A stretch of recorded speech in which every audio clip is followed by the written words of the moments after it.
De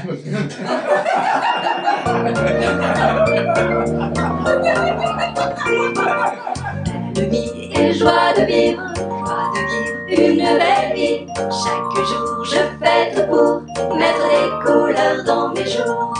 Belle vie et joie de vivre une belle vie. Chaque jour je fais tout pour mettre des couleurs dans mes jours. Des coups de cœur, un coup de cœur. Le but c'est bien toujours le bonheur. Et si enfin j'arrive à mes fins, plus rien de triste ne m'atteint.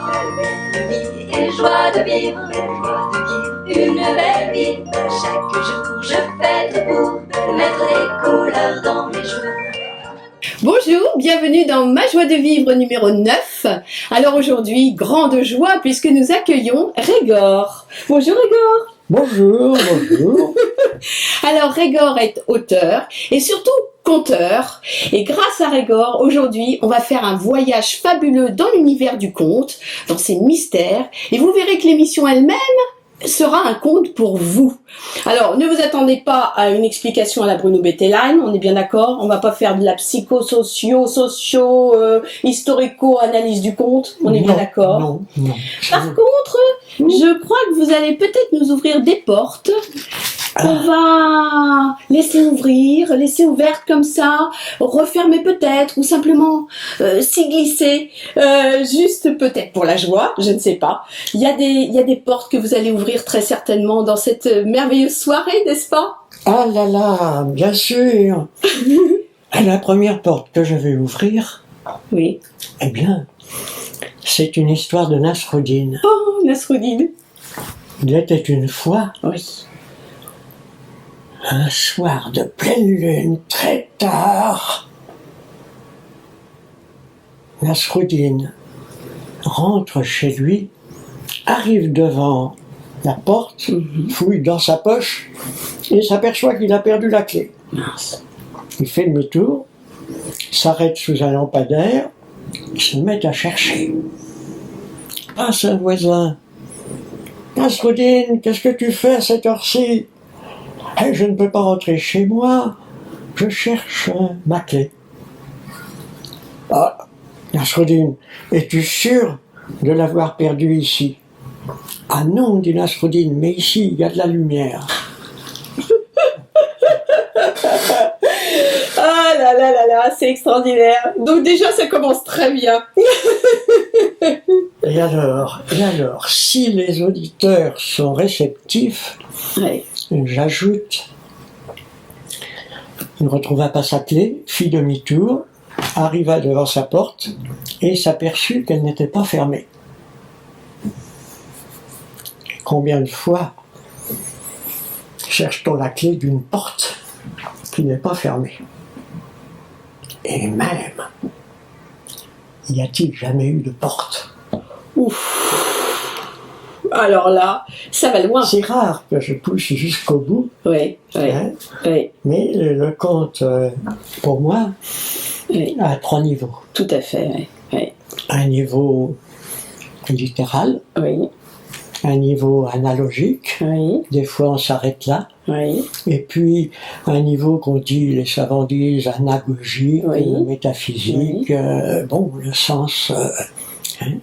Et parfois, on peut quand même pousser le bouchon un tout petit peu plus loin.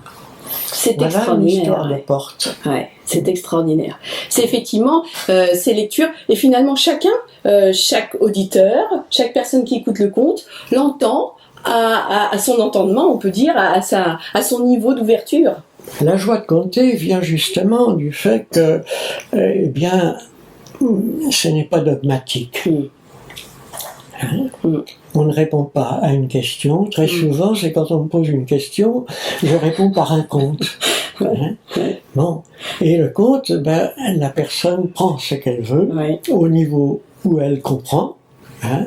Et même quand on compte, ça m'est arrivé de compter dans un internat d'autistes, eh bien, ils prennent la charge. Hein? Et j'ai compté une fois un conte où il y a comme antienne, c'est l'histoire d'Amel le Cordonnier. Il y a plusieurs épisodes et ça se termine par demain sera un autre jour, Allah y pourvoira. Et je reverrai toujours cet autiste dire à chaque fois, demain ce sera un autre jour, il pourvoira. Et il est rentré dans le conte, et les 4 ou 5 fois où cette ancienne est venue, il a participé. Ouais. Ce que je n'ai pas obtenu, figurez-vous, quand j'ai compté à la Sorbonne. Ah. Là, ça a été... Et les plus autistes sont pas toujours là où on croirait qu'ils sont. Ouais. Voilà, il y a vraiment une question de réceptivité, oui. Mais entrer dans le conte, c'est comme entrer dans cette émission, c'est un conte de fées. Tout à fait. Je vais vous conter comment je suis devenu conteur. Ah, chouette. C'était dans un château du Berry, où il y avait grande fête du Moyen-Âge. Et ma foi, j'avais, à cette époque-là, il y a 25 ans, j'avais entendu les histoires de Nasruddin au théâtre de l'Essaillon à Paris. Ça m'avait plu. Et donc, à cette fête du Moyen-Âge, je me suis mis à conter des histoires de Nasruddin. Et au bout d'un moment, un musicien est venu m'écouter. Et puis, quand j'ai terminé, il m'a dit « Ça me plairait de mettre de la musique sur vos contes. » Et j'ai une amie musicienne que ça intéresserait. J'ai dit « Écoutez, je vous enverrai un enregistrement de quelques contes, et puis on verra bien. » Et Michel, il s'appelait. Bon, et à ma grande surprise, 2 mois après, coup de téléphone, et bien voilà, avec mon ami, on a travaillé, est-ce qu'on pourrait se rencontrer. Et c'est comme ça qu'est né le premier spectacle qu'on a monté, qui s'appelait Les Contes de l'Orient. Des histoires de Nasruddin, des histoires de 1001 nuits. On dit en France 1001 nuits, mais le véritable titre, c'est 1000 nuits et une nuit. Ah, intéressant ça, et c'est pas du tout la même chose. Tout à fait. Pour ceux qui connaissent la symbolique des noms, traduire 1000 nuits et une nuit par 1001 nuits, ça n'a plus le même sens du tout. C'est une traduction trahison. Tout à fait. Et donc, on s'est retrouvés, on a répété, et on a démarré d'abord chez moi, la première soirée, avec les amis. Et bien les amis les plus proches ne sont pas venus. Ils sont venus exactement les amis d'origine étrangère. Il y avait une italienne, une chilienne, d'Amérique centrale, une allemande, une hollandaise, puis deux, trois amis du quartier. Ils me connaissaient, les amis du quartier. Et donc, et ça avait été le début de 2 ou 3 ans où on a été faire des contes à domicile, veiller compte au coin du feu, chez les gens. Alors c'est jamais 2 fois la même chose. Une fois c'est chez un particulier, une fois pour une association de pêcheurs à la ligne qui fait sa réunion annuelle, un centre de yoga, une crêperie, tout y est passé. Pendant 2 ans, on tournait comme ça, périodiquement, et pendant les vacances, on faisait des animations Moyen-Âge. Et alors, la première fois qu'on a compté les contes de l'Orient, le lendemain, je recevais un coup de téléphone d'une jeune amie qui venait d'accoucher et qui me dit « Mais alors, eh bien, voilà, ma petite fille est née, je l'ai appelée Lauriane. » Oh, énorme. Énorme quand même, hein. C'est quand même un conte de fées. Oui, tout à fait, tout à fait. Bon. Mais vous, Régor, votre vie est un conte de fées. Est-ce que l'arrivée du conte dans votre vie, justement, a amené un éclairage nouveau sur votre existence? Oh, ça a changé énormément de choses parce que cette magie-là se répète. On se rend compte que la vie ordinaire est monotone à côté de ces aventures extraordinaires que l'on peut vivre. J'ai conté toutes sortes de contes. Alors, justement, une fois dans le Berry, il y a un endroit, mais musiciens qui gagnaient leur vie avec la musique, alors que moi j'avais un métier à côté, et puis que ils avaient un contrat formidable, mais les organisateurs de la fête, c'était à Bourbon-l'Archambault. Ah oui, Bourbon-l'Archambault, oui. C'était très bien payé, mais ils ne voulaient pas de contes de l'Orient. Ils voulaient des contes du Moyen-Âge. Alors j'ai dit à mes musiciens, je suis navré, mais j'ai pas de contes du Moyen-Âge. Et puis 2 heures après, j'ai téléphoné à Michel, j'ai dit, tu peux signer le contrat, j'ai des contes du Moyen-Âge. J'ai remplacé Nasruddin par Merlin. Bah oui, tout à fait. Le calife de Bagdad par le roi Arthur. Et ils ont eu droit au même. Textuellement le même. Textuellement le même. C'est extraordinaire, Et ensuite, j'ai fait un peu de chamanisme, été compté pour un chaman, néo-chaman, et lui, alors, il voulait des contes celtes. Les contes du Moyen-Âge, ça, c'était les contes celtes. Les contes du Moyen-Âge, j'avais pris Thibaut le Pieux et puis le roi de France. Avec le même conte, voilà. Vous voulez des contes chinois, des contes persans, des contes, c'est les mêmes. Et c'est la tradition, parce que ces contes ont voyagé. Le conte que j'ai conté là tout à l'heure, il a fait le tour du monde sous 36 versions, quantité de peuples, quoi. Alors. Et oui, tradition orale. Transmission. Transmission. Finalement, c'est ça. Et puis, alors, le rappel du bon sens, parce que les maîtres soufis, à qui j'emprunte beaucoup de contes, Rumi, Attar, Rusban et d'autres, ils enseignaient à travers ce conte. Ils remettaient les pendules à l'heure d'une certaine façon. Mais avec... alors j'ai un conte qui veut sortir là. Oui, qu'il sorte. Il était une fois dans Mongolie un éleveur de chevaux qui toute sa vie avait donc élevé des chevaux. Il avait un fils qui depuis des mois avait disparu dans la brousse, il n'avait nulle nouvelle de lui.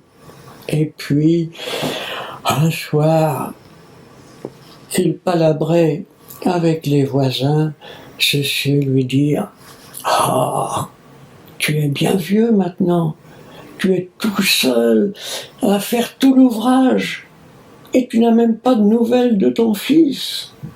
Quel malheur !» Et lui, les regardant comme ça, maugréa dans sa barbe, « Quel malheur! Je ne sais pas. On verra bien. »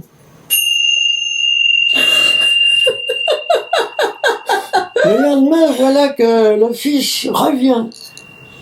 Et il ramène une pouliche sauvage qu'il a capturée, une pouliche blanche, et tout le village de s'attrouper et de dire à l'éleveur de chevaux « Ah, quel choix tu as, ton fils est revenu, tu seras plus tout seul à faire tout l'ouvrage. » Et puis, il a ramené une pouliche blanche sauvage qui va être la plus belle bête de ton troupeau.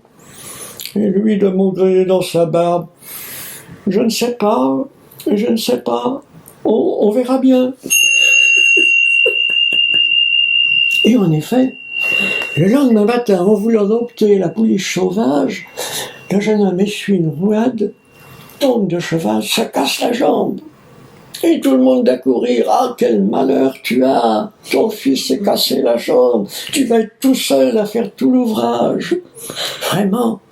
Et lui, je sais pas, on verra bien. il ne se passe pas 8 jours sans que les envoyés du camp de Samarcande arrivent au village en décrétant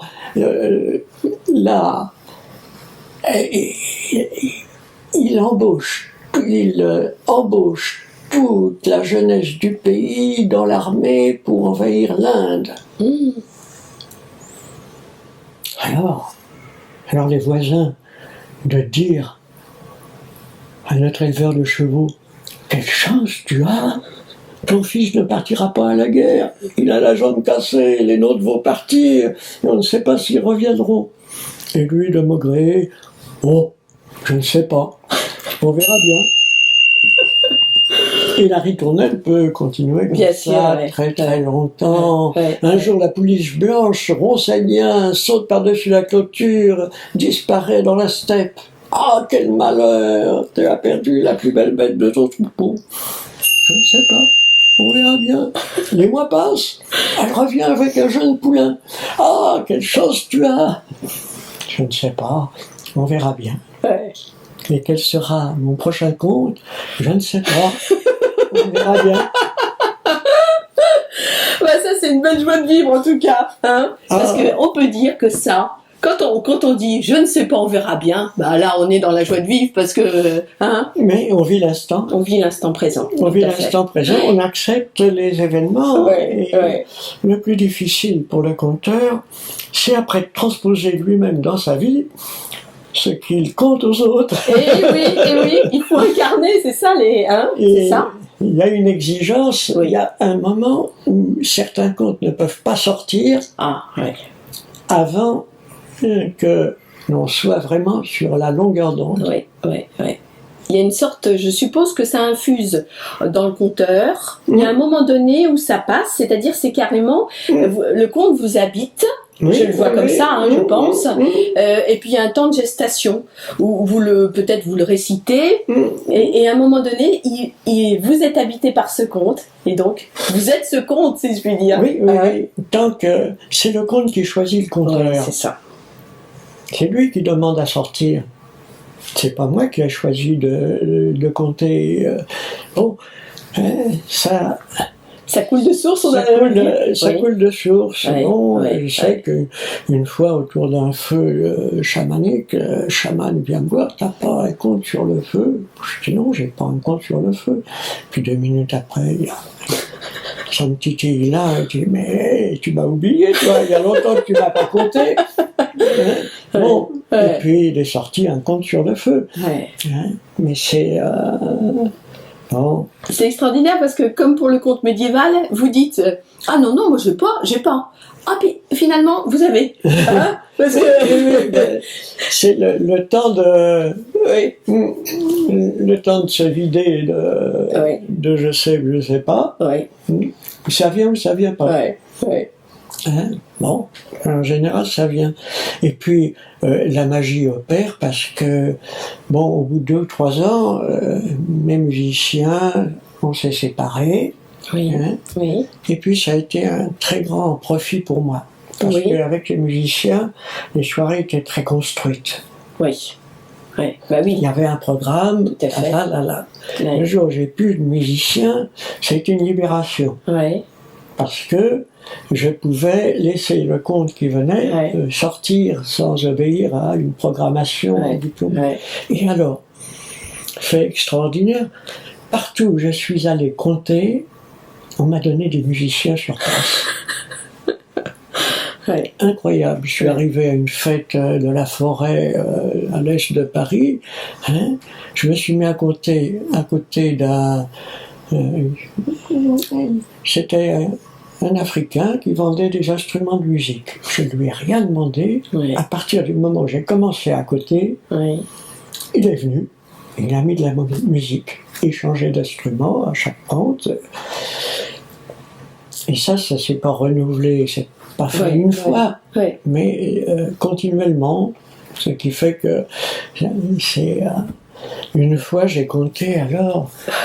à la fête du solstice d'été, à Carnac, Ah, au oui. Guarnel, Oui, en quadrilatère de Crucuno, oui, à la tombée du soleil. oui, Alors le matin, on s'était levé à 3 heures du matin pour voir le lever de la Oui. lune. oui, Et au lever de la lune, eh bien, il y avait une musicienne qui a joué de l'harpe. oui. Bon, quand elle a eu fini, j'ai été la voir, j'ai dit est-ce que vous seriez libre ce soir je dois compter ici. Ah ben je dois compter à quelle heure? Oh ben au coucher du soleil. Ah ben au coucher du soleil, ça ira, je serai libre. Bon. Puis la veille, en passant devant une caravane à Plouarnel, j'ai été attiré par quelqu'un qui grattait sa guitare. Oui. Et j'avais été le voir, je lui avais dit qu'est-ce que vous faites demain soir? Il me dit ah ben je vais à une soirée conte à Plouarnel. Je dis, ben, écoutez, puisque vous venez à une soirée conte, c'est moi qui vais compter. Si vous pouviez mettre un peu de musique et de chant, parce qu'il chantait en intermède entre mes contes, et le soir, ben, j'avais 2 musiciens. Et ça s'est renouvelé X fois comme ça. Bon, c'est programmé d'en haut. Oui, Hein, oui. et puis ça se fait, quoi. Et c'est extraordinaire parce que c'est comme si la musique était indissociable aussi du conte. Hein. La musique, oui, ça enrichit considérablement. Oui, c'est ça. Quand Oui. on compte sans musique, c'est différent. Oui, Bon, oui, les soirées contes, il vaut mieux qu'il y ait de la musique. oui, oui. Mais il m'arrive très souvent de compter impromptu pour une personne avec qui je suis en train de prendre le café à la terrasse d'un café, hein, ou bien pour 2-3 personnes que je croise comme ça. Dernièrement, dans mon quartier, je me promenais dans un lieu boisé, là, bon, hein, et puis je vois un groupe de black blanc beurre, là, une dizaine de jeunes, 18-20 ans, qui étaient en train de palabrer. Il y en a un qui me fait signe. Alors, moi, je lui fais signe, je vais lui dire bonjour. Il me dit, vous voulez boire un coup? Hein, il buvait je ne sais pas quel alcool. Quand je dis, je veux bien boire un coup, mais vous m'offrez de l'eau. Alors, ils m'ont offert de l'eau. On a commencé à discuter. C'était sympa. Hein? Alors, au bout de 5 minutes, je leur ai dit, écoutez, pour vous remercier, je vais vous conter quelque chose. Alors, j'aurais compté, devinez quoi? Hein? Les 3 conseils. Oh, alors ça doit être génial. Ah, je leur ai donc donné, à travers le conte, 3 conseils. Il était une fois un pauvre paysan qui prit dans ses filets un tout petit oiseau. Il s'apprête à lui tendre le cou quand celui-ci lui dit « Je ne suis pas bien gros, à me manger tu n'as guère intérêt. Si tu me remets en liberté, je te donnerai 3 conseils qui te permettront, si Dieu veut, de faire ton chemin dans la vie. Feras-tu ce que tu promets ? Mon premier conseil, je te le donnerai quand je serai perché sur la basse branche de l'arbre. Mon deuxième, quand je serai au sommet de l'arbre. Et mon troisième, quand je serai là-haut, tout là-haut, au fait de la colline voisine. » Le paysan réfléchit un instant, se dit qu'il ne risquait pas grand-chose, il ouvrit ses mains, l'oiseau s'envola. Perché sur la basse branche de l'arbre. Et il dit au paysan, écoute attentivement, voici mon premier conseil. On ne regrette jamais un événement passé. Vis l'instant. On ne remonte pas 2 fois le cours d'une même rivière. Bon, mon grand paysan, ça je le sais depuis longtemps. J'espère que ton deuxième conseil sera bien meilleur que le premier. L'oiseau s'était perché au sommet de l'arbre. Eh bien, écoute mon deuxième conseil. Aie du bon sens, ne crois pas les choses totalement invraisemblables. Oh, ton deuxième conseil ne regarde mieux que le premier. J'aurais mieux fait de tordre le cou. Et oui, lui dit le petit oiseau qui était en haut de la colline voisine, tu aurais mieux fait de me tordre le cou, car dans mon jabot, tu aurais trouvé la plus beau est le plus gros rubis du monde. Je suis rentré un soir par la fenêtre ouverte à l'intérieur du palais du calife de Bagdad et j'ai avalé ce rubis qui était posé sur une table. Oh, malheur de moi, que n'étais-je tordu le cou, je serais riche à présent et à l'abri du besoin. Oh, lui dit un petit oiseau, tu n'as nul besoin de mon troisième conseil. Ne t'ai-je pas dit? Et du bon sens, ne crois pas les choses totalement invraisemblables. Comment veux-tu qu'un si petit oiseau comme moi ait pu avaler le plus gros rubis du monde? Et puis, quand bien même cela serait, ne t'ai-je pas dit de ne jamais regretter un événement passé? Aussi, mon troisième conseil sera, suis donc déjà les deux premiers.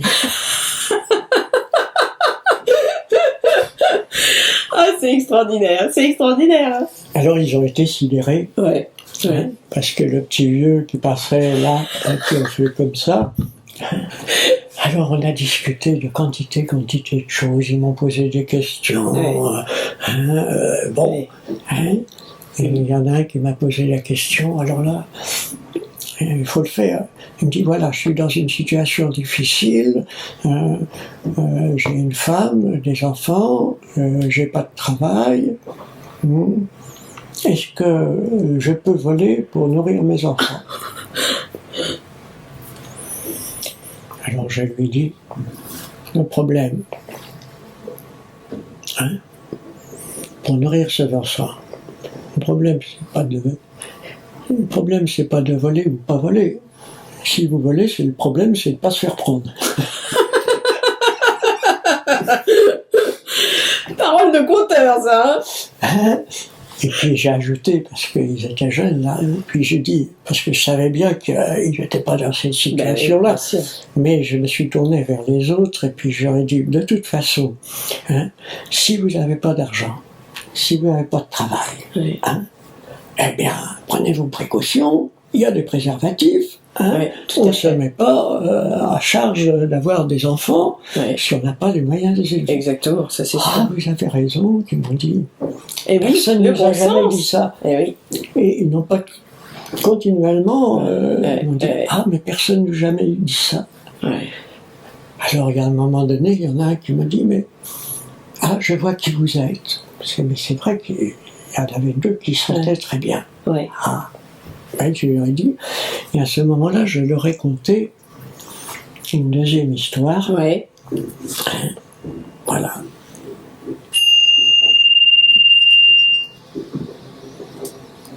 Il était une fois, un soir, vêtu de haillons, crasseux, pouilleux comme le pire des mendiants de Bagdad, Nasruddin réussit, on ne sait comment, à pénétrer à l'intérieur du palais du calife. Et il alla s'asseoir sur le trône. Le chambellan, entrant dans la salle du trône, fut horrifié devant ce sacrilège. Il s'apprêtait à appeler ses gardes pour faire trancher la tête de cet importun, quand il pressentit comme un mystère. Alors il s'approcha de Nasruddin et avec ironie, il lui dit « Même le premier vizir n'oserait pas s'asseoir sur ce trône. Tu te prends quand même pas pour le premier vizir. » Ah non, dit Nasruddin, je suis plus que ça. Plus que ça. Plus que ça. Mais au-dessus du premier vizir, il n'y a que le calife. Et tu ne prétends tout de même pas être le calife. Ah non, dit Nasruddin, je suis plus que ça. Plus que ça, plus que ça. Mais au-dessus du calife, il n'y a qu'Allah. Il n'y a que Dieu. Tu ne prétends tout de même pas être Dieu. Ah non, dit Nasruddin, je suis plus que ça. Plus que ça, mais au-dessus de Dieu, il n'y a rien. Et oui, dit Nasruddin, je suis ce rien. N'empêche, quelle profondeur. Quelle profondeur. Parce que finalement, quand on comprend, hein. Voilà. Il y a de quoi méditer longtemps. Hein. Je pense que là, les auditeurs, je sais pas quelle réaction vont-ils avoir, mais c'est extraordinaire quand même de voir ça. C'était... Je suis passé là par hasard, j'avais changé, je suis sorti de chez moi 1 heure ou 2 plus tôt que j'avais prévu pour passer là, sans savoir. Puis on n'a pas l'abri, puis après, ils m'ont fait... À un moment donné, j'en ai vu un qui est parti. Puis bon, il a le droit de partir, si bien sûr, pas. Bien sûr. Il est revenu. 1 quart d'heure après, il avait été chercher une bouteille d'eau chez lui, pour que je puisse boire. Ça, c'est un beau geste, finalement, de la part de ces gens. Hein. Ah là là. Ouais. Ils étaient touchés. Ouais, ils étaient touchés. Fait, le conte touche profondément, même inconsciemment. Il y en a deux, ils voulaient me raccompagner chez moi. Et puis il y en a un qui dit, oh, ils comprennent pas. Ce que vous dites, ils sont un peu, ils ne comprennent pas. Vous savez, ça, c'est vous qui le dites. Exactement. Il y a toujours quelque chose, d'eux qui comprend. Et on comprend bien avec le cœur et pas forcément avec la tête. Oui, tout à fait. Oui. Et ça peut se révéler des années après, ou tout d'un coup. Ça vous est arrivé que quelqu'un comme ça vous aborde en vous disant « Oh, je vous ai entendu, vous aviez compté il y a longtemps ». Oui, une fois dans les rues de je sais plus quelle ville en Normandie, brusquement je vois une petite vieille qui fonce chez moi. Ah, le compteur de la Sorbonne. Parce que j'avais compté à quelques colloques internationaux à la Sorbonne. Et elle, ça l'avait marqué. Elle avait, vos comptes l'avaient marqué, elle avait trouvé ça extraordinaire. C'était un colloque sur les fous d'amour dans la littérature du Moyen-Âge, en Perse et en France. Et déjà un gros sujet. Oui, mais alors, après 3 quarts d'heure, spécialiste parlant de ça, il suffisait que je place un conte de Leila et Majnun et tout le monde se réveillait. Mais pour en revenir à mes jeunes beurs, à un moment donné, c'est toujours encore la symbolique des nombres. À un moment donné, j'aurais dit, vous m'avez demandé de compter un 2e conte, mais je ne peux pas partir comme ça, jamais 203. Donc je suis obligé de vous en compter un 3e. Alors je leur ai conté l'histoire du perroquet. Vous connaissez l'histoire du perroquet? Non, mais je vais la connaître pour pouvoir répéter comme le perroquet, peut-être. Ah, voilà, mais alors là... C'est autre chose. Oui. Il était une fois à Bagdad un riche marchand qui vivait fort heureux, facilement, près de sa femme, sa fille, et il possédait dans une grande cage dorée un perroquet qui, privilège rare, était doué de la parole. Et le soir, très souvent, avec son perroquet, il discutait sur toutes sortes de sujets. Or, un jour, pour son négoce, il dut partir pour les Indes. Il demanda à sa femme, à sa fille, « Qu'aimeriez-vous que je vous rapporte de ce pays ?» Ils lui commandèrent des soieries, des bijoux, des bracelets, de l'ambre, enfin tout ce qu'on peut trouver, des boucles d'oreilles. Et il demanda à son perroquet, « Et toi, qu'aimerais-tu que je te rapporte de l'Inde ?» « Oh, dit le perroquet, maître, moi je n'ai besoin de rien, mais je vous demanderai quelque chose cependant. Quand vous longerez en bateau la côte de l'Inde, vous verrez, vivant en liberté sur le rivage, dans les arbres du rivage, des perroquets tout semblables à moi. Je vous en prie, saluez-les de ma part. »« Je n'y manquerai pas, dit le marchand. » Et en effet, lorsque son bateau longea la côte de l'Inde, il vit des perroquets tout semblables à celui qu'il avait dans sa cage à Bagdad, vivant en liberté parmi les arbres du rivage. Et il aperçut, perché en haut du plus grand arbre, un perroquet encore plus beau que tous les autres. Il s'adressa à lui et il lui dit « J'ai chez moi un perroquet tout semblable à vous. Il vit dans une grande cage dorée, il a tous les soins nécessaires, il m'a prié de vous saluer de sa part. » Alors, entendant cela, le plus grand et le plus beau des perroquets perchés tout en haut du plus grand arbre tomba mort à l'instant.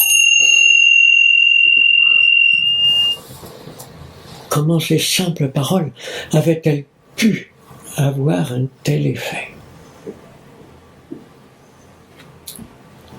Le marchand fut attristé. Et puis continua son voyage, fit ses emplettes, oublia l'incident. Quelques mois plus tard, il revint chez lui à Bagdad, offrit à sa femme et à sa fille des boucles d'oreilles, des bracelets, des colliers, des soieries. Et comme il ne se disait rien, le perroquet demanda « Avez-vous salué pour moi mes maîtres et mes frères, les perroquets qui vivent en liberté sur la côte de l'Inde ?»« Ah, je n'y ai pas manqué. » Et le maître de lui raconter la mort instantanée du plus grand et du plus beau des perroquets perchés sur le plus grand arbre. Et entendant cela dans la cage, le perroquet tomba mort à l'instant. Comment ces simples paroles avaient-elles pu avoir un tel effet? Tout le monde était triste autour de la cage. Mektoub. Le marchand ouvrit la porte de la cage, saisit le cadavre par les pattes et le lança par la fenêtre. Et au miracle, l'oiseau s'envola. « Reviens, reviens, lui dit le maître, reviens vivre parmi nous, tu fais partie de la famille. »« Ah, cela n'est pas possible, dit le perroquet. »« Alors, explique-nous ce mystère. » Eh bien, à travers vous, j'ai demandé à mon maître le grand perroquet. « Maître, comment faut-il faire pour sortir de la cage ?» Et quand il est tombé de l'arbre, il n'est point mort, il m'enseignait la façon de faire mourir avant que de mourir, ce que j'ai imité dans l'instant. « Ah, dit le maître, mais reviens vivre parmi nous, tu ne manqueras jamais de rien. Si tu veux, on laissera la porte de la cage ouverte. Cela n'est pas possible. Quand une fois on est sorti de la cage de ce monde, nul ne désire plus y revenir. » Et il prit son envol dans les airs. Quelle histoire! Quelle histoire! Waouh! Splendide! Et la réaction de, justement, alors là, là, c'est quand même la stupéfaction. Enfin, parce on que a c'est... eu pendant une heure de discussion entre les contes. Ils ont voulu me raccompagner chez moi. Je les ai pas recroisés. Je suis repassé à l'endroit. Je les ai pas recroisés. Hein. Le conte va faire son chemin en eux. Le conte fait toujours son chemin. Parce qu'il touche, touche le cœur, il touche au-delà des... Et puis, celui qui se ferme, il se ferme. Celui qui accepte une belle histoire, magique, féerique, bon, le conte dit toujours la vérité. Le conte dit toujours la vérité. Mais, l'entend. Qui veut bien l'entendre. Qui peut l'entendre quand c'est mûr. Oui, tout à fait. Et c'est là qu'il est extrêmement magique parce que le petit enfant est heureux comme tout. On me dit, mais est-ce que vous comptez pour les enfants? Je dis, les enfants peuvent venir, mais c'est pas des contes pour les enfants. Ils viennent avec leurs parents. Mais les enfants, une fois, ma petite fille m'a entendu compter, et je lui avais dit, tu sais, c'est pas des contes pour enfants. Oui. Elle écoutait les contes, à la fin, elle est venue me voir en me disant, dis, papy, pourquoi tu m'as dit que c'était pas des contes pour les enfants? C'est extraordinaire, hein, c'est extraordinaire quand même. Hein. Oui, tout à fait. Comme quoi, je reçois les leçons dont j'ai besoin. Eh ben oui, bien sûr, parce que pourquoi pas. Voilà. Pourquoi pas, finalement. Il y a une compréhension mentale, mais on sent bien que le conte passe à un autre niveau. Ah oui. Et que ça capte ou ça capte pas. Hein. Oui. Bon, on fait une petite pause, Régor? Pause entre. Si le conte le veut bien et si le conteur le veut. On met le compteur à zéro. On met le compteur à zéro. Bonjour, ma joie de vivre numéro 9 en compagnie de Régor, notre conteur qui fait de cette soirée un conte, toute une émission conte. Donc c'est quand même un bonheur et une rareté aussi parce que c'est pas toujours évident. Et c'est quand même merveilleux. N'est-ce pas, Régor? Ah, c'est merveilleux. Et puis la vie est un conte de fées. Tout à fait. Les fées sont des contes de fées. Tout à fait. Est-ce que vous-même, vous avez voyagé, je l'imagine, est-ce que vous avez rencontré des conteurs? Alors, je pense à l'Afrique, je pense à des pays où il y a la tradition du conte. Et... En Nouvelle-Calédonie, j'ai compté, pour des Calédoniens, j'ai rencontré un conteur kanak qui m'a conté les contes traditionnels, la cosmogonie, la mythologie des Kanaks. C'était assez extraordinaire. J'ai un souvenir de cet homme parce que, voilà, il enseignait le français dans une école à les Kanaks. Il a des petits-enfants, des enfants, et puis des petits-enfants. Et il m'expliquait, il me disait, ben voilà, avec mes petits-enfants, on ne peut pas se comprendre. Parce que moi, je pense en kanak et je traduis en français. Eux, ils pensent en français et ils traduisent en kanak. Et donc, il y a quelque chose qui passe, mais c'est très très différent. On n'est pas sur la même longueur d'onde. Penser en kanak et puis traduire en français, c'est pas du tout la même chose que de penser en français et de traduire en kanak. Et une preuve de ça, par exemple, dans la langue nangonais des Kanaks de l'île de Marie, eh bien, il n'y a pas de mot pour dire mort. Le mot utilisé, on devrait le traduire par celui qui est passé de l'autre côté. Ce qui n'est pas du tout la même signification que celle qu'on attribue, nous, au mot mort, et qui est beaucoup plus riche, beaucoup plus vrai. Bon, il m'a conté aussi une histoire extraordinaire, transmise par ses ancêtres, quand ils ont vu arriver les premiers bateaux des Blancs. Imaginez, la Nouvelle-Calédonie, il n'y a pas de grands mammifères. Donc il n'y a pas de chevaux, il n'y avait pas de chevaux, pas de bœufs, pas de chèvres, pas de... Bon, voilà. Et alors quand ils ont vu ces bateaux arriver, ces gens débarquer, vêtus, harnachés, d'armures armées, avec des chevaux, avec des chiens, des chats, etc. Mais vraiment, ils les ont pris pour des dieux. Pour des extraterrestres. Alors, comme ils ont du bon sens, ils se sont cachés pour les observer. Et quand ils ont vu qu'ils faisaient leurs besoins comme eux, ils en ont déduit que c'était des humains. C'est vrai, ça c'est extraordinaire, ça. Ah, c'est extraordinaire, Et ils se sont convertis aux dieux des Blancs, tout simplement parce que les dieux des Blancs étaient beaucoup plus puissants que leurs dieux à eux. Puisqu'ils leur apportaient des chevaux, des bœufs, des animaux qu'ils ne connaissaient pas, quantité de choses qui n'étaient pas dans leurs us et coutumes. Bon. Mais c'est extraordinaire. Oh là là, ça c'est fantastique, ça quand même. Alors j'ai compté dans beaucoup de déserts. J'ai marché dans les déserts, dans les grandes dunes du sud tunisien, dans le désert mauritanien, 15 jours de marche avec tous les soirs musique, danse, parce que les chameliers ne sont pas les derniers, et comptent. Et figurez-vous que je me suis trouvé à compter un soir de Noël sur les bords du Nil. là où j'étais arrêté, on dormait sur la La terre, non? Non, on dormait sur le bateau. Oui. Hein, et Oui. puis on remontait le bateau. Puis en descendant, j'ai vu un attroupement autour d'un feu. C'était des conducteurs de cars, des chameliers, des gens simples, là, et c'était la nuit de Noël. Bon. Je me suis approché et j'étais avec Frédéric, qui était né en Égypte et qui parlait arabe. Hein? Bon.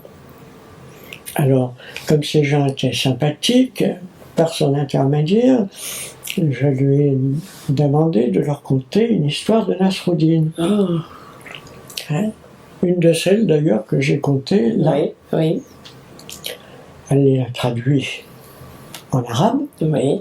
Alors, un blanc qui connaissait, qui contait des histoires de Nasruddin, ça ils n'avaient encore jamais vu. Ouais. Et on a passé la nuit à faire un duel d'histoires de Nasruddin, parce qu'ils m'ont répondu par une histoire de Nasruddin qu'on m'a traduit en français, et ainsi de suite, jusqu'à très tard dans la nuit. Quelle belle nuit de Noël! Ah Hein? oui. Et c'est là d'ailleurs que je leur ai conté le mausolée. Ah! Et c'est quoi l'histoire du mausolée alors? Ah, Le ça, conte du mausolée? parce que on avait visité un mausolée avec Frédéric et puis les gens qui étaient là, on avait visité un mausolée. Hein?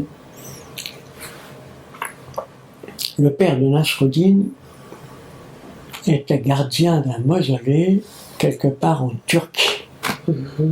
On y venait en pèlerinage. Et sur ce mausolée, il se produisait des miracles. Et Nasruddin aurait dû, comme il est de coutume dans son pays, succéder à son père comme gardien du mausolée. Mais il préféra parcourir le vaste monde et il partit pour l'Orient avec pour tout compagnon de voyage son âne. Il traversa la Turquie, l'Afghanistan, l'Ouzbékistan, les montagnes du Pamir, la Mongolie, la Chine, partout. Il apprenait les langues des gens qui vivaient sur cette terre, rencontrait les plus grands maîtres, se faisait enseigner les mœurs, les coutumes, les religions de ces peuples. Et à chaque fois, il repartait un peu plus loin, à la recherche d'une vérité qu'il pressentait comme quasiment inaccessible, tant les coutumes, les mœurs, les religions de ces peuples différaient en tout. Et pendant ces mois de marche, ces années de marche, Nasruddin s'était pris d'un très grand attachement pour ce seul compagnon de voyage, pour son âne. Or, une nuit, dans les montagnes du Tibet, dans un endroit désert, à cause de l'altitude, de la rareté de l'air, peut-être de la grande famille, l'âne de Nasruddin rendit son âme à Dieu. Le chagrin de Nasruddin fut considérable. Il enterra son âne sur le lieu même, et toute la nuit pleura sur la tombe. Son étrange comportement attira l'attention des habitants d'un village voisin. Ils vinrent le voir, lui apportèrent de l'eau, de la nourriture. Ils ne connaissaient pas leur langue. Pendant 3 jours et 3 nuits, Nasruddin resta à pleurer sur cette tombe. Tant et si bien qu'un vieillard du village, le plus sage d'entre eux sans doute, dit aux autres villageois: à voir le chagrin du disciple, on peut imaginer la sainteté du maître qui est enterré là. Ils décidèrent de construire un mausolée. On y vint en pèlerinage. Il s'y produisit des miracles.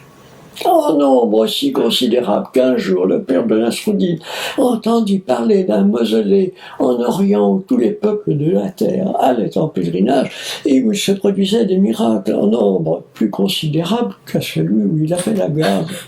Alors, n'y tenant plus, à son tour, il prit son bâton de pèlerin et partit pour l'Orient.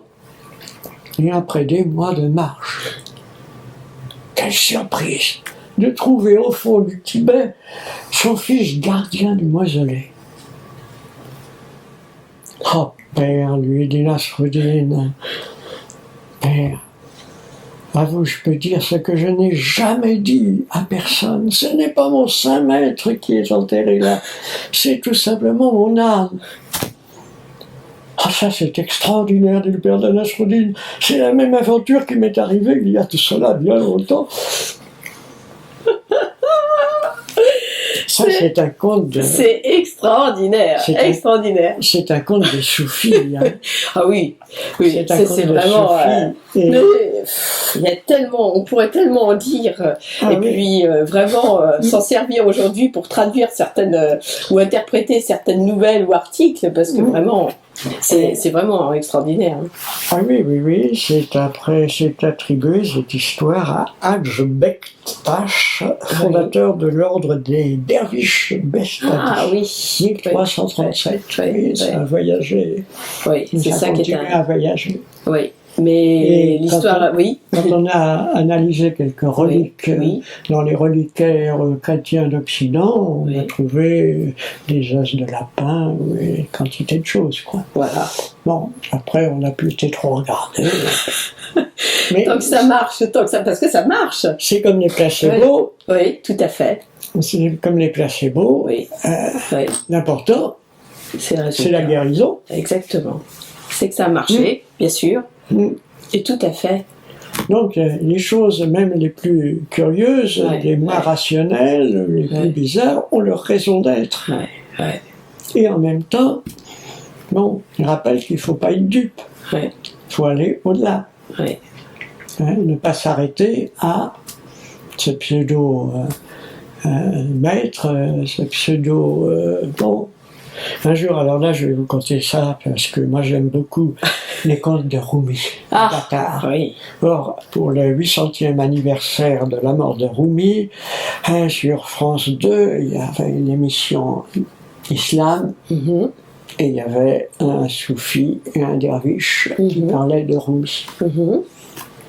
Et à un moment donné, on a montré le tombeau de Rumi, c'est dans une ville d'Anatolie, je ne me rappelle plus le nom de cette ville, un tombeau magnifique, où toutes sortes de pèlerins vont en pèlerinage.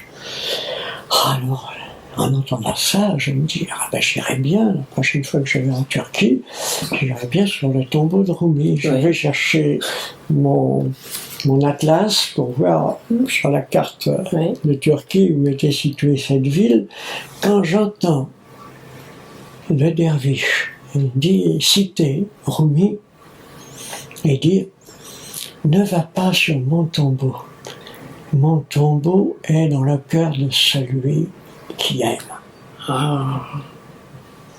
Extraordinaire. Alors je n'ai jamais été en pèlerinage. Mais la synchronicité, comme on dit, c'est le mot à la mode. Aujourd'hui, c'est le mot à la mode, hein. Mais c'est... Bon, c'est le mot à la mode, mais c'est qui, à mon sens, l'important, quand on constate une synchronicité, c'est de se dire, mais quelle est la source de cette synchronicité? Oui, tout à fait. Pas s'arrêter seulement au constat des synchronicités, mais remonter à, quand même, quelle programmation! Nos programmes à nous, les plus performants, c'est rien à côté de la programmation divine, la programmation de la vie. Et comme disait le premier conte, je ne sais pas. Je ne sais pas, on verra bien. C'est vrai, c'est ça, vraiment la conclusion de tout, c'est on ne sait pas.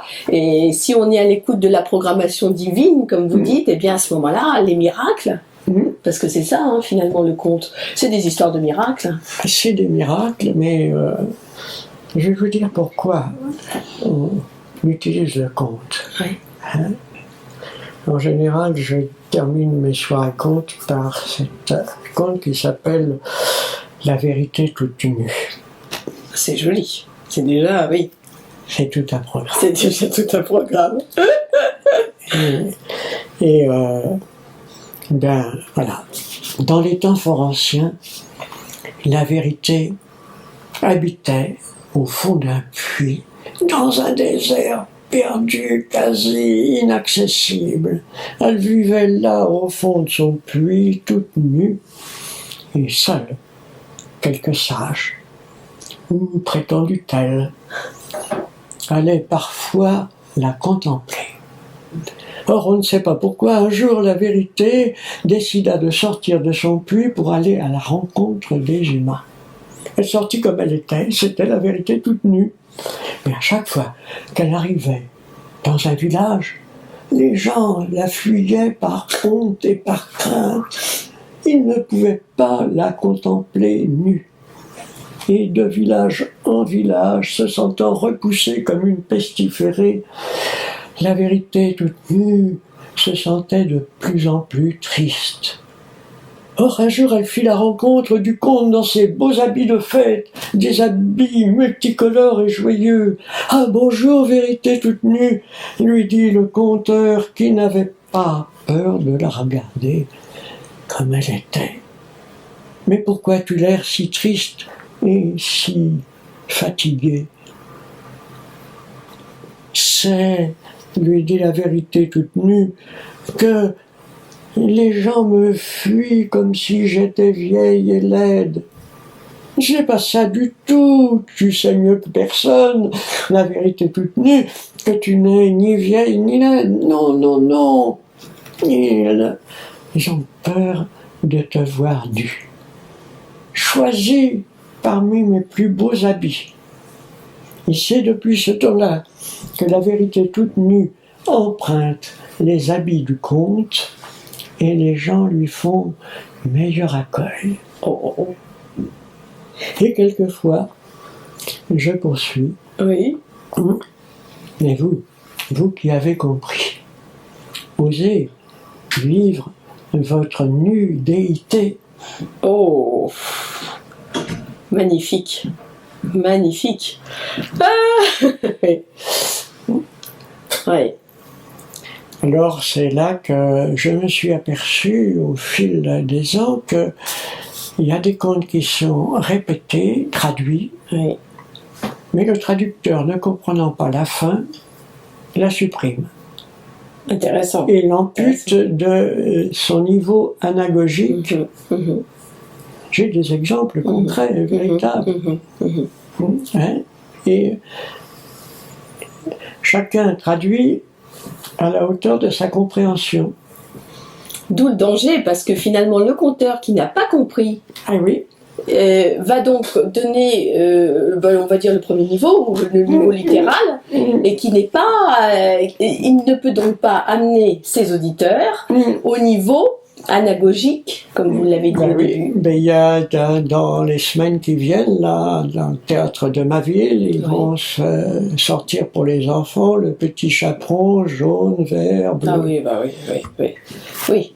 Bon, ils mettent des couleurs dans la vie, c'est déjà pas mal, mais ils déforment. Ben, la couleur rouge est quand même très importante symboliquement dans ce conte. Tout à fait. Hein? Tout à fait. Il faut mettre des couleurs, mais encore faut-il mettre les bonnes couleurs au bon endroit. Les justes couleurs, probablement. Les justes couleurs. Tout à fait. Voilà. Et et j'ai un exemple fabuleux d'un conte chinois que j'ai conté pendant très longtemps. Oui. Hein, amputé de sa faim. Hein. Et un jour, en lisant Sohrawardi par Henri Corbin, hein, je suis tombé sur sa conte avec sa fin anagogique. Ah, intéressant, oui. Hein, bon. Alors, je sais de source sûre que les contes peuvent être amputés.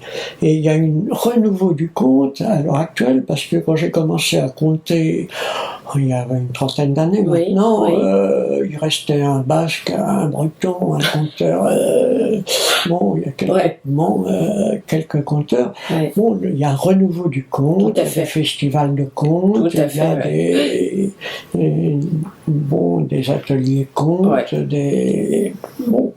il y a eu une véritable mode il y a mais il y a aussi des conteurs Et ben, quand ils ont compté pendant 1 heure, moi je les ai écoutés, c'est parfait au niveau du son, de la musique, de la mise en page. Je me dis, qu'est-ce qu'il a dit?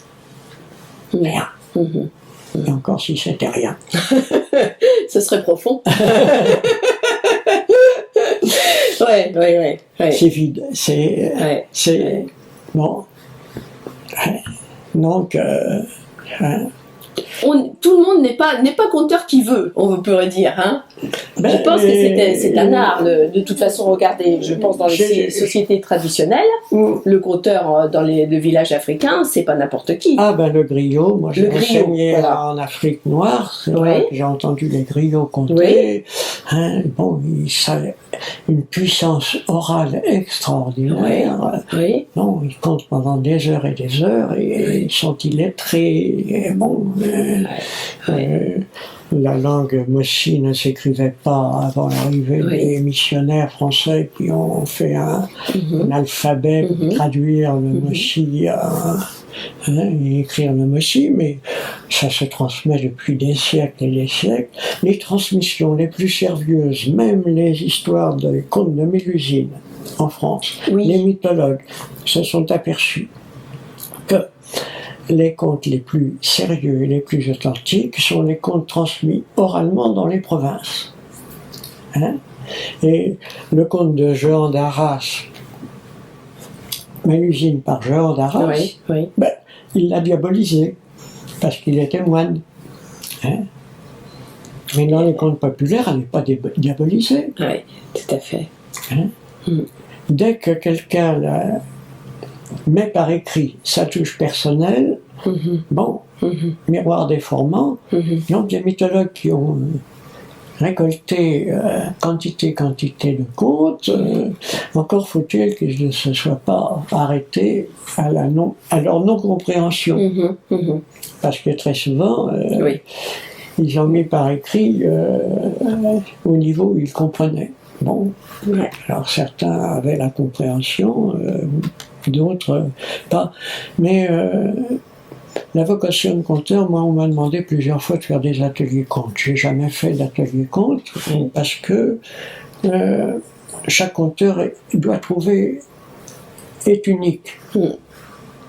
Hein? J'ai fait le travail de la voix dans un groupe, Royal Théâtre, bon, pour apprendre à manier un peu mieux ma voix. Bon, et puis il y a une jeune femme qui me dit moi, j'aimerais conter, mais je voudrais conter les contes que j'écris moi-même. J'ai pas de problème. Hein? Et on va à la terrasse du café, je lui dis que contez-moi quelque chose.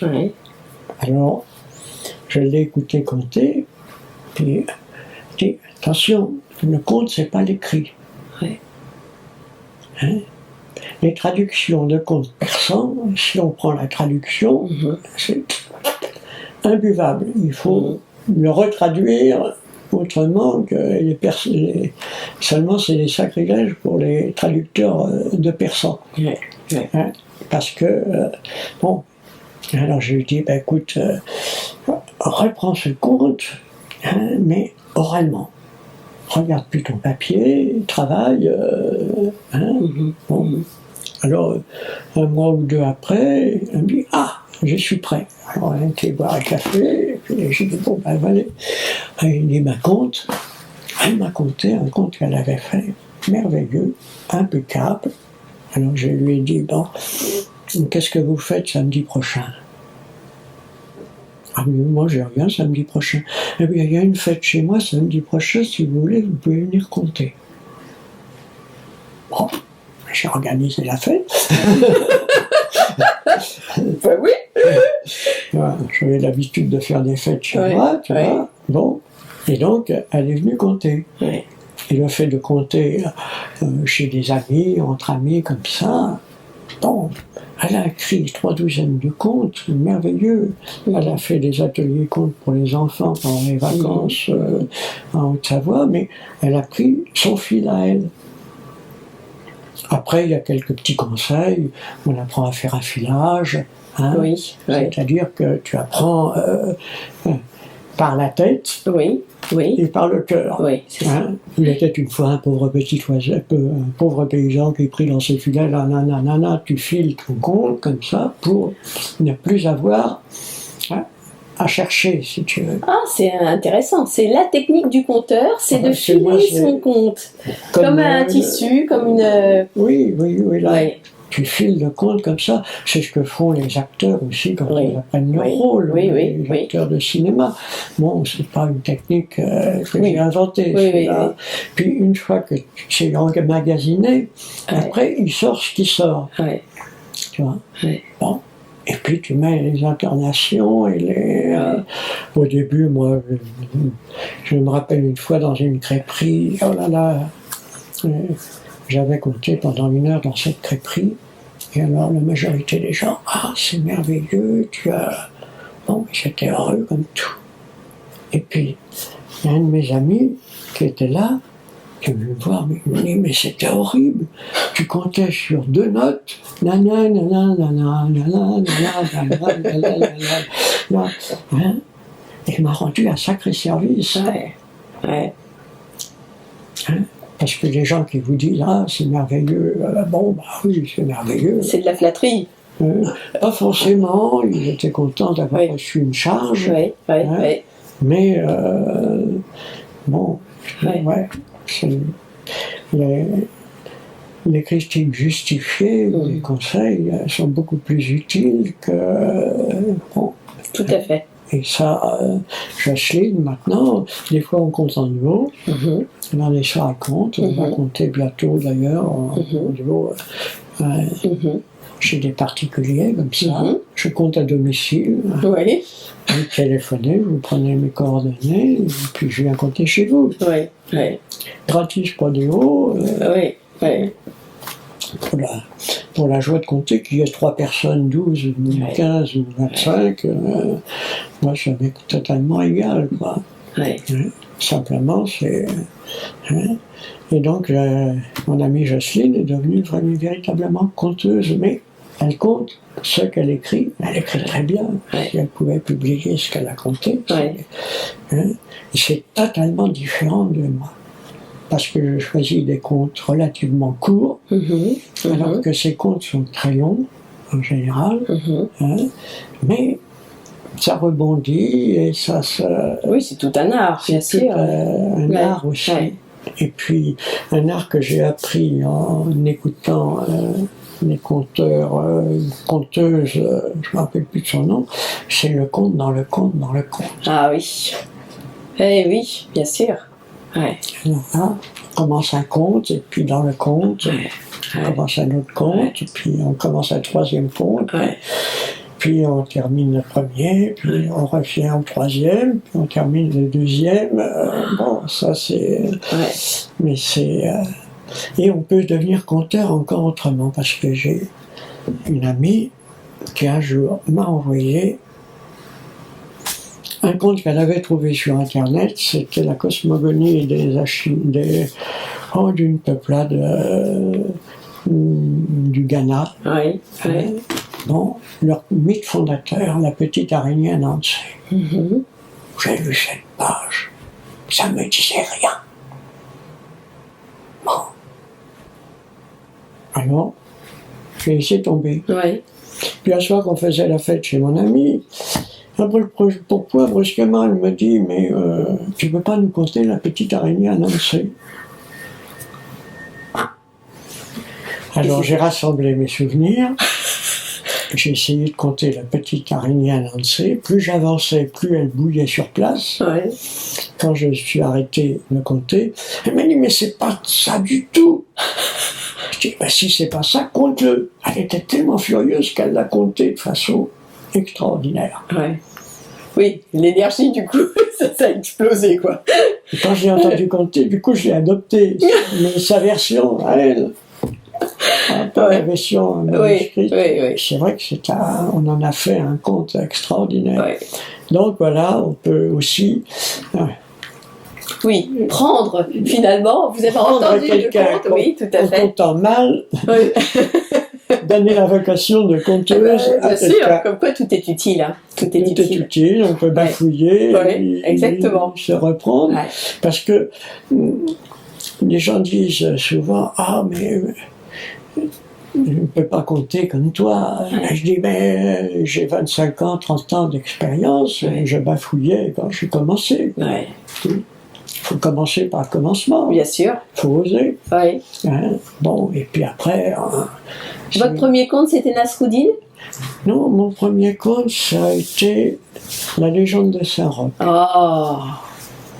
Hein, c'est une légende merveilleuse. Oui, oui. Vous voulez la légende de Saint-Roch? Ah oui, moi j'aimerais bien. Alors, la légende de Saint-Roch. Saint-Roch est né à Montpellier, qui s'appelait anciennement Monte Pestellario. Ses parents étaient fort âgés, n'avaient pas d'enfants, et ils prièrent le Seigneur de leur donner un fils qui serait tout dévoué à sa cause. Bon, c'est quelque chose qu'on retrouve dans la Bible pour Élisabeth et pour d'autres aussi. Et le Seigneur leur donna un fils. Hein? Un fils qui, qui perdit ses parents relativement jeune. Il vendit les biens venus de ses parents, qui étaient des commerçants fort riches, prit son bâton de pèlerin et partit pour Rome. Et chemin faisant, il rencontra des villes et des villages où sévissait la peste. Et là où tout le monde fuyait, lui entrait et guérissait par le signe de la croix. Il faut dire qu'il était né avec une croix rouge empreinte sur sa poitrine. Et puis, il repartait un peu plus loin, sans jamais vouloir dire son nom, qui devait être un nom très connu dans la région de Montpellier et même jusqu'en Italie. Et puis, cela se reproduisit plusieurs fois. On dit qu'à Rome, où il vécut quelque temps, il guérit un cardinal de la peste. Et puis, après 3 mois à Rome, en remontant vers l'Italie du Nord, à Plaisance, l'ange du Seigneur lui dit un soir, vois, Roch, que tu es atteint de la peste. Plaisance, le lieu de sa plaie. Alors les gens qui l'avaient guéri le chassèrent, parce qu'il était contagieux. Il se réfugia dans un ermitage, dans la forêt. Là, le Seigneur fit jaillir une source pour qu'il puisse apaiser sa fièvre et laver sa plaie. Hein? Et puis, il se construisit un ermitage. Une grande réflexion lui dit faire sur ce qu'est la guérison véritable. Et ces gens qui l'avaient guéri et qui le chassaient, étaient-ils véritablement guéris? Et alors, le Seigneur, pour le nourrir, utilisa le chien d'un seigneur voisin qui volait tous les soirs, tous les jours, un pain à son maître et l'apportait à Saint-Roch dans son ermitage. Et oui, les textes disent, à défaut des humains, Dieu se sert d'un simple animal pour secourir son serviteur. Et le Seigneur fut attiré par le manège de son chien, le suivit, trouva Saint-Roch dans son ermitage, suivit ses enseignements, vendit tous ses biens et partit sur les chemins. Il a donné son nom au mont Saint-Gothard. C'était le seigneur Gothard, peut-être celui qui a écrit la première vie anonyme de Saint-Roch. Mais en dehors de cela, il n'a rien écrit. Il a tout dit en ne disant rien. Il n'a rien écrit, il n'a pas fondé d'ordre religieux. Il n'a pas laissé de disciples connus. Ouais. Et puis, dans son ermitage, ayant fait moult réflexions sur la guérison véritable, un jour, l'ange de Dieu lui apparut pour lui dire « Vois que tu es guéri. Retourne dans ta demeure. » Et Roch, guéri de la peste, reprit le chemin de Montpellier. Et chemin faisant, dans le nord de l'Italie, il fut arrêté comme espion. Et refusant de dire son nom, il fut jeté en prison, où il passa 5 années. Et c'est seulement à sa mort, il y a une grande lumière a jailli dans sa cellule. Un ange a posé une pierre sur laquelle était gravé « Ceux qui prieront Saint Roch par son intercession seront guéris de la peste ». Et sa grand-mère maternelle le reconnut à la Croix-Rouge, empreinte sur sa poitrine. Voilà la légende de Saint Roch. Belle légende, hein. Mais on compte encore quantité de fêtes de Saint-Roch, dans quantité de villages où les gens actuellement se rappellent que leurs ancêtres ont été guéris par l'intercession de Saint-Roch il y a de ça quelques siècles. Mais c'est la statue du saint la plus répandue dans tout l'Occident chrétien. Ah, intéressant, ouais. Parmi, en dehors des saints habituels que les apôtres, etc. Oui, imposés par... D'ailleurs, il y a un pape récent l'a rayé du calendrier, car il n'a jamais été adoubé par Rome. Hein. Donc, voilà, on a mis à sa place le 15 août, qui est le lendemain de l'Assomption. À sa place, on a mis Saint Armel, qui est aussi un saint breton guérisseur de la peste. Tiens, c'est intéressant ça, oui. Le rapport entre les deux. Quand ils font des erreurs, on leur laisse pas faire n'importe quoi. De toute façon, les gens continuent à fêter Saint-Roch. Et ce qui est extraordinaire, contrairement aux saints sulpiciens, qui sont les mêmes partout, il prend la coloration du terroir. Il est bourguignon en Bourgogne, il est portugais au Portugal, espagnol en Espagnol, breton en Bretagne. Vraiment, les gens se sont appropriés, oui, tout à fait. Ce saint du terroir. Et c'est même amusant parce que en Bourgogne, par exemple, quand on priait un saint et qu'il ne donnait pas satisfaction, on le mettait en pénitence en lui tournant la tête, on lui tournait la statue.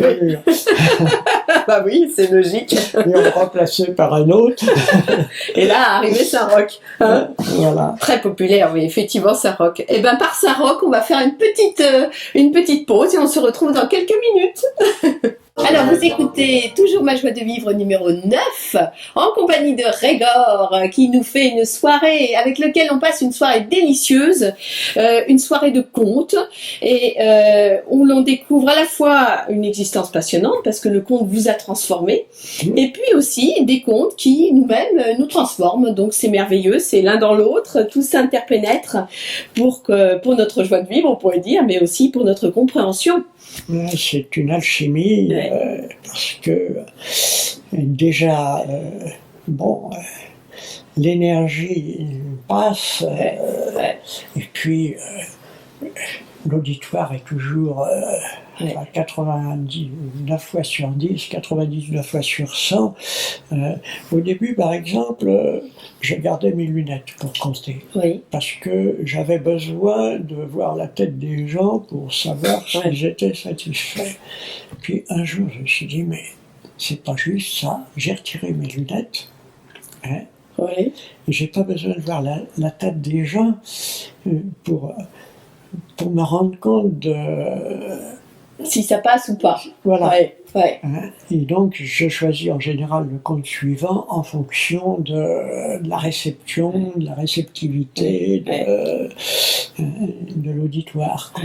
Hein, et puis, des fois, je m'amuse dans les soirées contes, je mets des petits papiers pliés dans mon bol tibétain, et puis je fais tirer au sort. Là, alors, pour le conte, quel conte vous voulez, donc c'est le hasard qui... tout à fait. Et bien là, je vais vous conter une petite histoire très très simple. L'histoire d'un petit morceau de carton. Dans la chambre de Petit Pierre, il y avait sous son lit, parmi les mitons, la poussière, un petit morceau de carton gris, sale, informe, et triste et malheureux. Il était abandonné là depuis des jours et des jours, se morfondait et se trouvait inutile. Et puis un jour, voilà que Petit Pierre, en jouant avec ses soldats de plomb, en fait tomber un qui roule sous le lit. « Ah !» lui dit le petit morceau du carton. « Bonjour, soldat de plomb, que tu es beau, toi, avec tes couleurs vives et joyeuses. Tu n'es pas comme moi qui suis triste, gris, sale et laid. » Et voilà que le soldat de plomb se tourne vers le petit morceau de carton et lui dit « Mais c'est toi que Petit Pierre cherche depuis des jours et des jours. Il est malheureux de ne pas te trouver. »« C'est pas possible. Petit Pierre me cherche. » Et à ce moment-là, Petit Pierre, qui cherchait son soldat de plomb qui avait glissé sous le lit, met la main sur le petit morceau de carton. Il le store, les poussettes, souffle dessus. « Ah, enfin, c'est toi que je cherche depuis si longtemps. » Le petit morceau de carton était ébahi. Et voilà que Petit Pierre prend le chemin de sa table. Sur sa table, il y avait un puzzle sur lequel il manquait une pièce. Et la pièce qui manquait, c'était l'œil du tigre. Bon. Très intéressant. Oui. Et oui. Ça, celui-là, il fait tilt aussi. Oui, bah oui, parce des que... enfants, auprès des gens qui se sentent mal compris, incompris, tout à fait. utiles, Oui. Et c'est très très curieux parce que, eh bien, c'est ma conteuse Jocelyne qui me l'a appris, celui-là. Oui, parce que ça, c'est un conte récent, c'est contemporain. Oui. Pierre, là, on n'est plus avec Nasruddin, on est vraiment... on est dans un monde moderne. Je me le suis approprié. Et ben, c'est très bien, parce que c'est un très joli conte. Elle le compte en une demi-heure. Et moi, je le compte en 3 minutes, mais c'est excellent dans son cas aussi. Quand elle le compte, il est merveilleux. Et c'est vrai que pour tout... Il y a vraiment une leçon pour tout le monde. Il y a à apprendre dans tout. Et il y a à apprendre dans tout. Et j'ai appris aussi une chose d'un poète du Moyen-Âge, là, celui qui a... Soufflez-moi, non, ce poète du Moyen-Âge. Nous ne savons rien, nous ne sommes que des pauvres auditeurs. Oui. Bon, c'était un truand qui a écrit des beaux poèmes, là. Oui. Enfin. Ça reviendra. Et puis, je regarderai mes antisèches. Aussi, Voilà. Il était une fois dans un pauvre village perdu dans les montagnes de Savoie, une petite vieille qui dans sa vie avait eu malheur sur malheur. Elle était triste, aigrie, Tant et si bien qu'un dimanche, au milieu du sermon du curé, lors de la messe, où tout le monde allait à cette époque, quand il parlait de la bonté de la vie, voilà que la petite vieille s'est levée et s'est mise à crier « C'est pas vrai, la vie est méchante, la vie est méchante !» Jamais personne n'avait osé interrompre le curé lors de son sermon. Comment qu'oses-tu dire « Oui, la vie est méchante !» Il expédia le reste de son sermon et le reste de sa messe très vite, très perturbé. Il alla voir son évêque dans la cathédrale du diocèse, lui raconta l'incident, et l'évêque lui dit « Eh bien, ta paroissienne, tu lui demandes si elle oserait répéter devant moi ce qu'elle a dit pendant le sermon de son curé.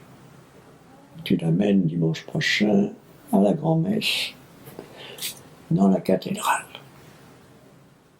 Et le dimanche suivant, voilà que tous les villageois, suivant leur curé, arrivent avec la petite vieille. Et l'évêque, dans ses grands habits sacerdotaux, sa mitre, sa crosse, arrive au devant de la petite vieille et lui dit « Oserais-tu répéter devant moi ce que tu as osé dire dimanche dernier au milieu du sermon de ton curé ?»